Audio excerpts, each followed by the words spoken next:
La tradición constitucional del Perú, sobre todo a partir de la Constitución de 1828, es una tradición bicameral.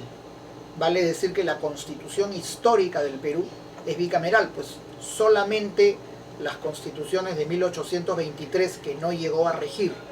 la de 1826, que estableció un sistema tetracameral con, por lo tanto, 4 cámaras, y que tampoco llegó a regir porque el pueblo se sublevó contra esta constitución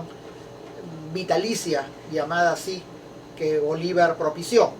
y la constitución muy efímera de 1867, que estableció un parlamento unicameral. Todas las demás constituciones peruanas han, a excepción lógicamente de la actual, han optado por el parlamento bicameral. El argumento central a favor de un régimen bicameral es el control interórganos, el control que se establece en el seno del Poder Legislativo entre la Cámara de Diputados y el Senado. Hay muchas experiencias en el derecho comparado en otros países del mundo que demuestran que este control es efectivo y que ayuda a la mayor prudencia y a mejorar la calidad de las leyes. Aquí se ha argumentado, a mi juicio falazmente, que el sistema unicameral permite una mayor velocidad en la dación de las leyes, evitando pues la dilación de la que se acusa a la existencia de un sistema bicameral. La pregunta, sin embargo, que cabe hacer es si, por lo menos en el caso del Perú, lo que necesitamos es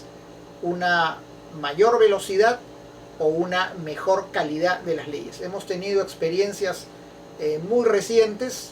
por ejemplo, la del empleo juvenil o la llamada ley Pulpín, que demuestra que esta afirmación es completamente falsa. Se aprobó una ley de una forma apresurada que ha sido íntegramente derogada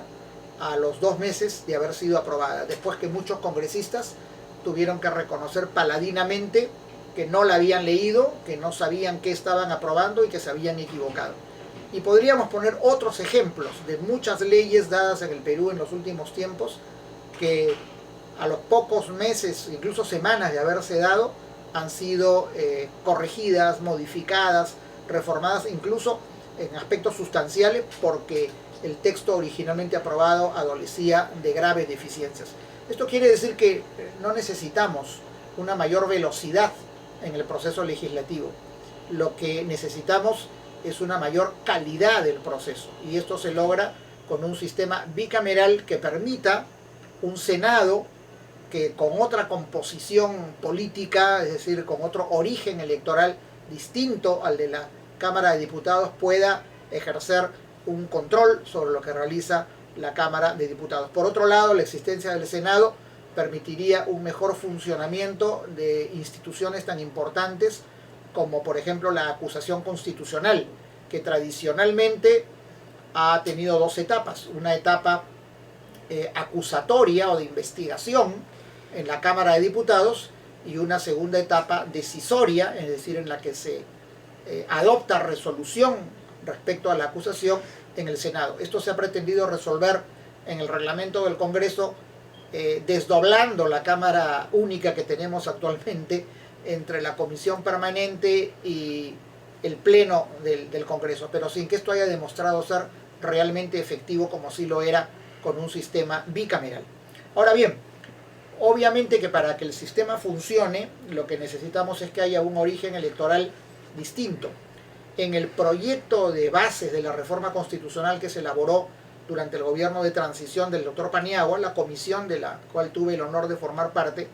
ha formulado una recomendación, que es la de constituir un Senado de 50 miembros elegidos en distrito nacional, es decir, no elegidos por las regiones o por los departamentos como actualmente sucede, lo cual favorece, y hasta cierto punto está bien,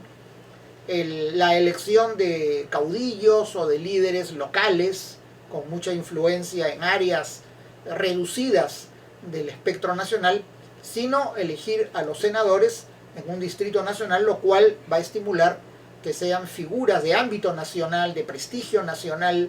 que puedan llegar al Senado y de esta manera aportar con su conocimiento, su experiencia y su calidad personal a la revisión de las leyes. Y esto dentro de un esquema de lo que se llama en derecho constitucional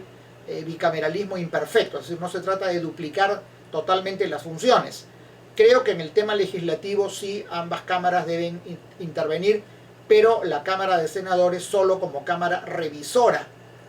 de los proyectos de ley que en primer lugar deben ser debatidos en la Cámara de Diputados.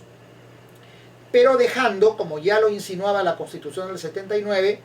toda la función de control político, es decir, interpelación y censura de los ministros o comisiones investigadoras a la Cámara de Diputados, y más bien fortaleciendo el Senado en la designación de altos funcionarios como la Contraloría y algunos otros